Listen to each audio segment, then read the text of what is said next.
All right, well, it's Monday, June 24th. We took this last batch off of here where we skirted the rain on Wednesday. So it's been a few days. Things are popping back up. We've got a tight turnaround possible weather window here. It's awfully cloudy right now. The extreme humidity turned into a lot of downpours this past weekend. We got close to 4 inches at my house.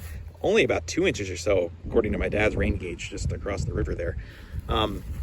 So today might be anywhere from mostly cloudy to partly sunny, depends who you ask, but the humidity has really moved out, and gusting winds up to 25 miles an hour all day today, and apparently tonight too. And then tomorrow is supposed to be amazing and sunny. So you can't see it from here, but across the small valley of the center of town is that kind of larger 5-acre field that I just picked up last year that gets amazing sun. It's got some finer grasses, and I think the ground is dry enough to try just a chunk of it. See if I can get a couple hundred bales squeaked in. Maybe even bale late tomorrow if the wind is good today and the sun is good tomorrow. If tomorrow, Tuesday, is a no-go on baling, despite I think being full sun all day. Wednesday is looking like storms or rain might move in mid-afternoon, some saying late afternoon, with more humidity. But it does mean I've got Wednesday as a total backup. It's only late June, but stuff's starting to check out kind of early this year as far as the grass is concerned. I've seen a lot of brown tops already. And so downside of quality, but upside of being easier to dry. And I discovered last year that thinking I have a weather window, I could have tried some, and not even trying any always feels worse. Well, this end of this field is not wet. The far end can get wet, but I'm short enough on time. I'm just gonna go slow, and then if I see mud, I'll turn it in and mow the rest later. Tempting to do this smaller field first, but it gets less good late day sun. This one here gets good early sun, good late sun. I just want to stack every possible card in my favor to squeak this in. So we'll start here. But yeah, finer grasses, perennial rye, Timothy, nice looking stuff. It should hopefully dry quick.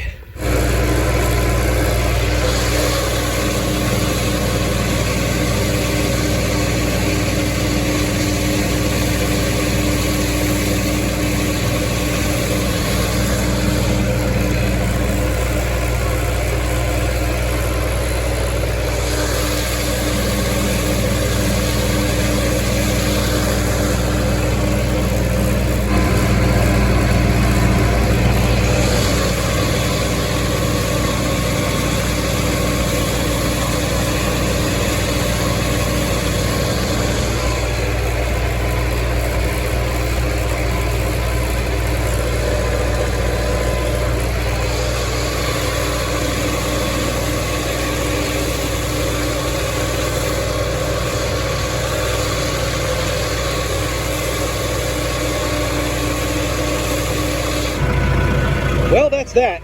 My goal is to mow about 200 bales, and I think I might have overshot that a little. This field is so thick. It's about 5 acres, so maybe there's 250 here, but it should be the sunniest, nicest spot in the field.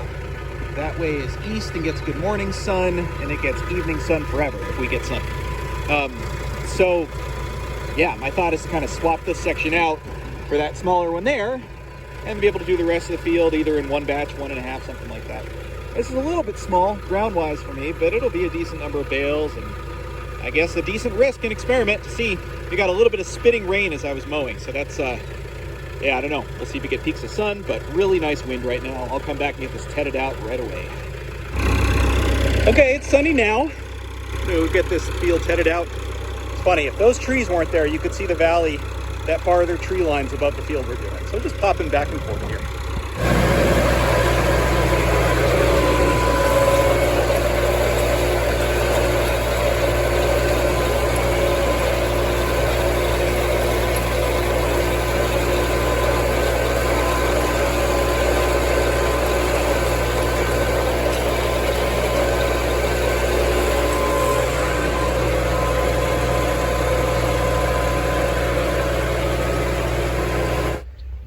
Well, that is all tedded out, and it's just about noon.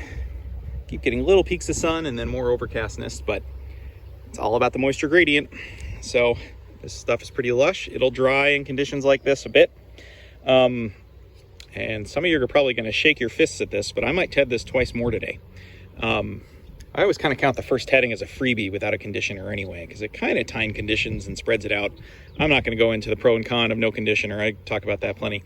But, you know, I kind of almost don't count the first heading if you're going to count how many headings you do. Maybe that's cheating. So I'm going to give this about 3 hours, flip it up again, and then I might hit it again as late as 5, because it's supposed to be breezy all night, even windy all night. So whatever I can do to keep this stuff moving, because at a certain point the top will dry, but if there's no sun, the top's not really going to dry more, and the bottom will sit and be wetter than the top. So anyway, that's what I'm going to do. Work on some odds and ends in the meantime. Uh-oh. I mean, it's pretty small rain. It's not going to hurt the hay, but try to turn around 30-hour hay with some showers. That's not the easiest thing to do. Okay. And now the sun's out, less than 5 minutes later. It's just that kind of day. Yep, tiny raindrops on the windshield, but they're already drying. It is what it is. I'm locked in now. So I'm going to go take the fertilizer spreader off the 135 and bring that all the way up to the far set of barns I use a few miles that way.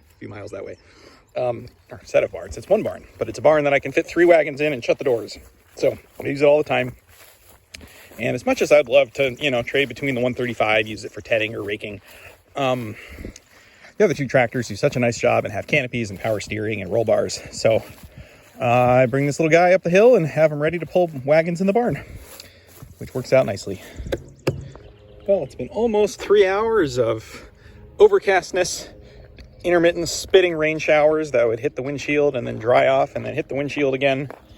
Moved a couple things, but I think it's time to ted this up again. I mean, if I had several days, I probably wouldn't touch it again, but I don't. And this top is warm, is starting to desiccate. Bottom's much wetter and green. Time to get it aerated and try to take advantage of this breeze and little tiny peaks of sun. See the line. That's been sitting for 3 hours. That's freshly tedded up.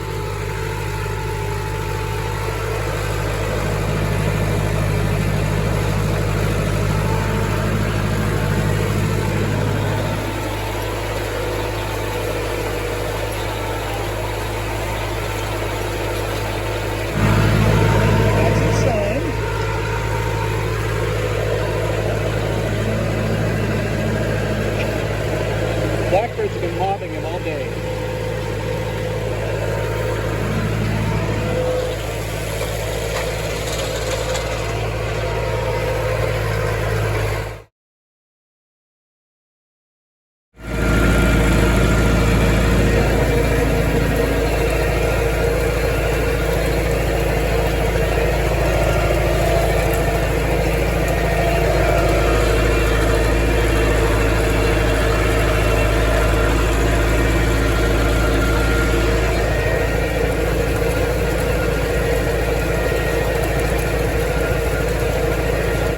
Well, the rain roulette continues. The sun actually was just out for the better part of an hour, and it got nice and warm.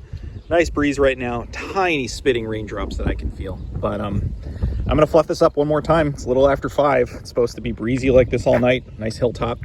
So see if we can get any dry down overnight, or at least some curing. Yeah, I was just down over the hill there through the little tree line. Doug had his field get completely soaked last week. When I got lucky, he was a couple hours behind me and had not gotten it baled yet. So I was trying to see if he can just get it baled and off the field, even if he's got to throw it in the woods somewhere. So we used my rotary rake just to fluff it up, and he was pretty impressed by that. He's got a trusty New Holland 256, which I still have too.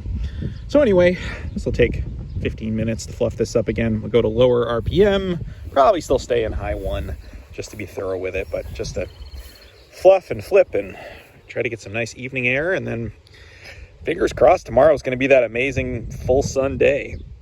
I'll hit this early once the dew's off, and I don't know, see what miracles we can work.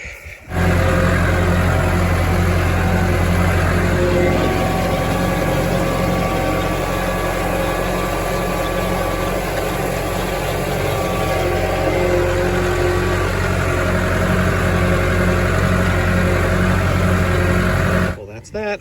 Nice breeze. No more raindrops right now. No idea what's coming next. Kind of northwest. There's a lot of stuff on the radar, but nothing right here right now. All right, till tomorrow morning. All right, it's 8:30 in the morning, and this chunk of this field is getting exactly the sun that I was hoping it would. Not a very big chunk of the overall field though, but it's something. Well, it certainly looks like we got some overnight dry down on this. Let's see. Yeah, wow. Wow, okay. The top is a little crispy, still a little bit tacky, but underneath, definitely still green. Gonna ted this again. We'll probably ted it twice today. And then rake it early afternoon, mid-afternoon, something like that. We're not far past the solstice, and they are saying full sun all day. And that means this field gets full sun all day. I feel a little crazy for thinking I might be able to bale it on day 2 after hardly getting sun yesterday and having 7 rounds of spitting pop-up showers, but crazier things have happened.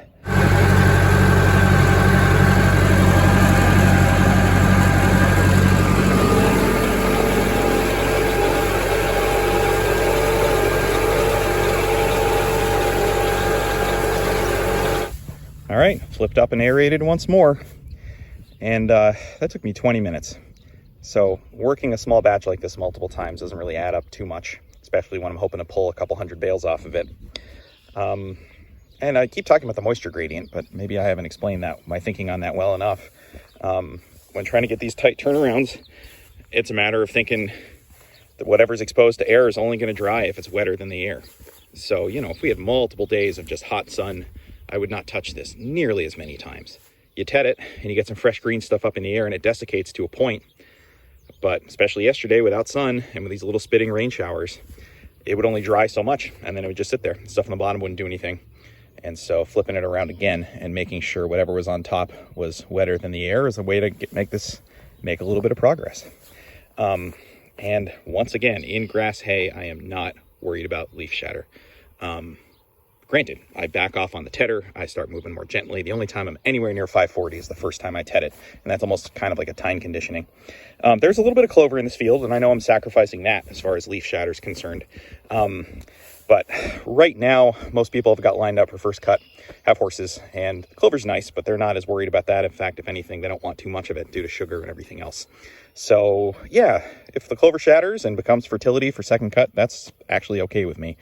Not perfect, but I'd rather get the hay in, even if I lose a little, versus trying to find the perfect weather stretch and have it take me literally all summer to get first cut in.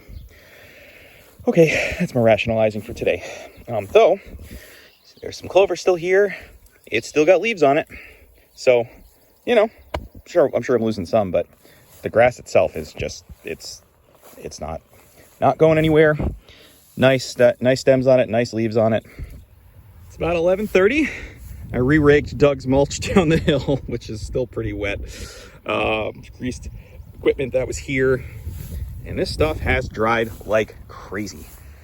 I know that there's still a little bit of green lurking under it, especially down kind of over the hump toward the far edge of the field where the ground's a little wetter.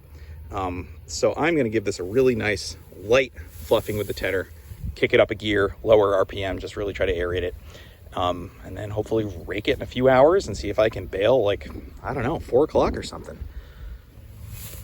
Well, this is crazy. It's 1 o'clock. This stuff seems just about ready to bale. I haven't even raked it yet. Again, I bet there's going to be a little more damp and wetness in that back corner there. But never thought it would dry this fast after the day we had yesterday. I guess I really need to treat this as the twin to the field above the cemetery. You can barely just see through the trees over that way. Full sun, finer grasses, dried like crazy.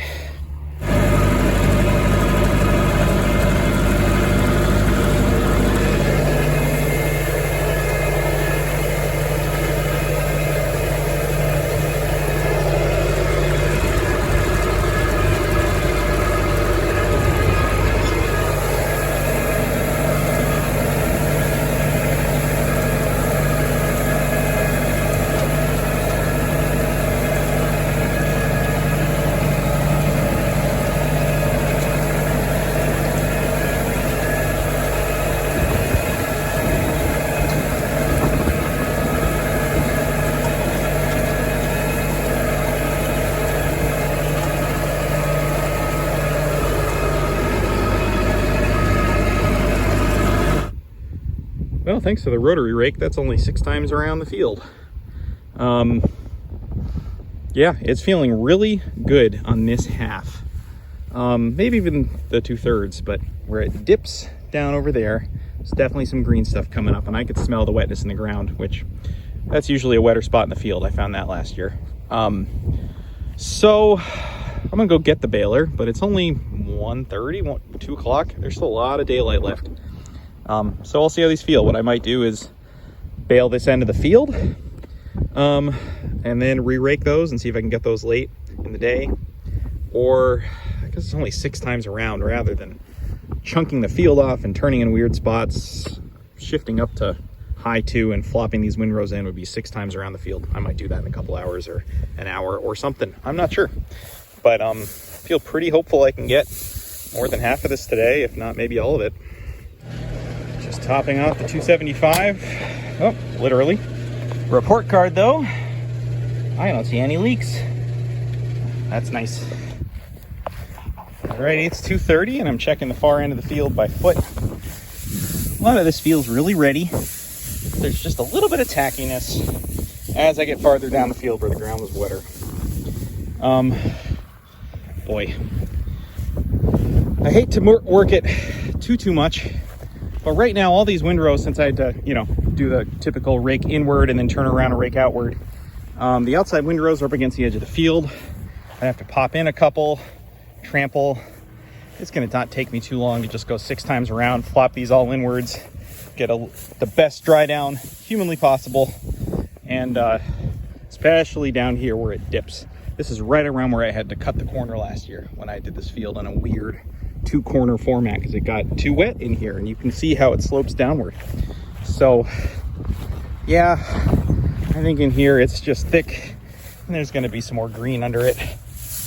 Yep, I can feel it right here. So I'm just going to flop the whole field over. I'm doing a small batch like this, I can fuss with it. So here I am in the very far corner of the field, and Doug's baling up that mulch just over here. He's got the same baler, just with a mechanical drive thrower on it, Massey 124. Can't really see him. And then he's got a pretty big John Deere 4-wheel drive tractor. I think it's a 6310, am I remembering that right? Boy, he's just right there, but you can't see him. Anyway, heard him baling. Hopefully it all came together and they're not total dead weight bricks, but he said he'll throw it in the woods if it came out heavy. Look at this whole outside windrow though. It's like 2 in 1. And I bet there's 20, 30 plus bales just in this one windrow here. So even if I'm re-raking just to get this adequately dried, fine by me. Yeah, it's just chunky. Well, you can't see him, but you can hear him. Pickup sounds awfully loud right now. I don't know if that's just the echo or if something's out of whack on it. Good old Massey 124. We got a pair of them. Well, I came up to check on Doug. Came up from down there and turned around. He's all done. He got a wagon and a partial of this mulch. Here's his John Deere 1140 I grew up driving and borrowed a lot in 2017. Am I right in saying it's a 6320? Oh, I can't see the label from here, but there's his baler, his big tractor, and a couple of wagons of mulch. Glad he got it up though. That was gonna be a rotting mess otherwise. Well, getting the second wagon while I wait. Shouldn't need more than 2 up there. Always a decision of which one to grab. The one I already have up there, I think holds the most and travels the best on the road. And then I want to be able to use the barn that's just that way with a couple hay elevators.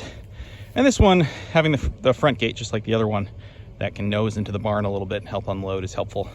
These 2 are great, but get a little difficult in that barn, especially that one.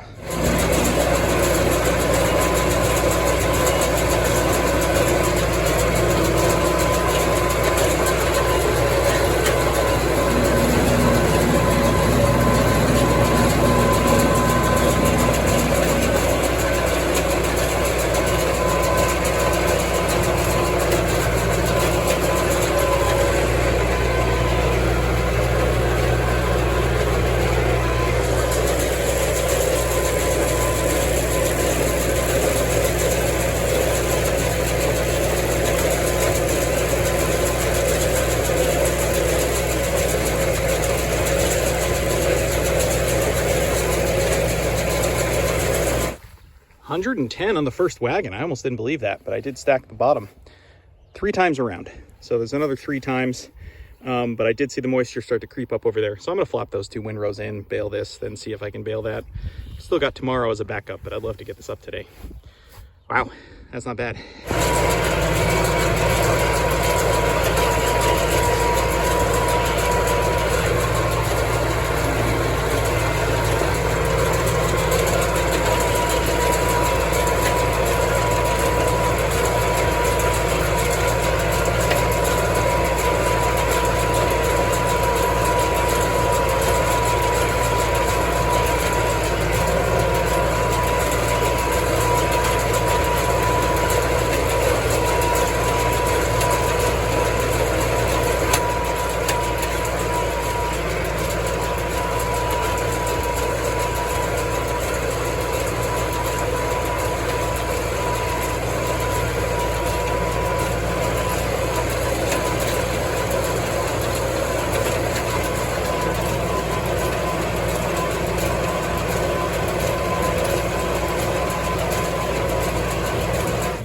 73 here. And thanks to Doug, we got another wagon. Alrighty.